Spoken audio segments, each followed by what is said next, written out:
భూమి మీద ఉన్నటువంటి ఏ వస్తువు అయినా సరే, మనకు కనిపించే ప్రతి వస్తువు కూడా భూమిలో నుంచి తీసినటువంటి వస్తువు చేత తయారు చేయబడినదే. అయితే దేవుడు శూన్యములో నుండి ఖాళీ చేతులతోనే, ఆయన ఏమీ పదార్థం లేకుండానే ఆయన భూమిని, సూర్యచంద్ర నక్షత్రాలను, మన సౌర కుటుంబాన్ని, మన అంతరిక్షాన్ని, ఎవ్రీథింగ్, ప్రపంచాన్ని మొత్తాన్ని, విశ్వాన్ని ఆయన ఏమీ లేకుండా ఎంటీ, ఖాళీ ఉన్నప్పుడు ఆయన సృజించినటువంటి వాడుగా ఉన్నాడు.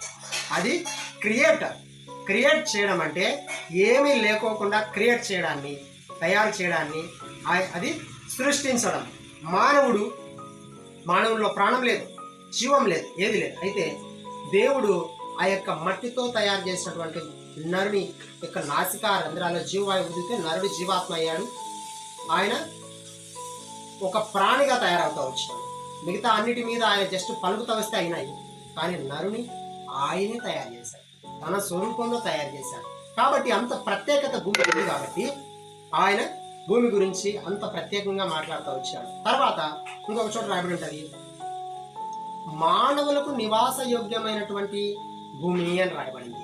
ఇప్పుడు శాస్త్రవేత్తలు అంగారక గ్రహం మీద పరిశోధన చేస్తూ ఉన్నారు, ఎందుకు అక్కడ నివసించాలని. కానీ భూమి కంటే ఏది కూడా, ఏ గ్రహము, ఏ ప్లానెట్ కూడా నివాస యోగ్యమైనది కాదు. ఎంతో స్వచ్ఛమైనటువంటి ఆక్సిజన్, మనకు కావలసినటువంటి ప్రతి ఒక్క మూలకాలు కూడా ఈ యొక్క భూమి మీద దేవుడు ఉంచినటువంటి వాడుగా ఉన్నాడు.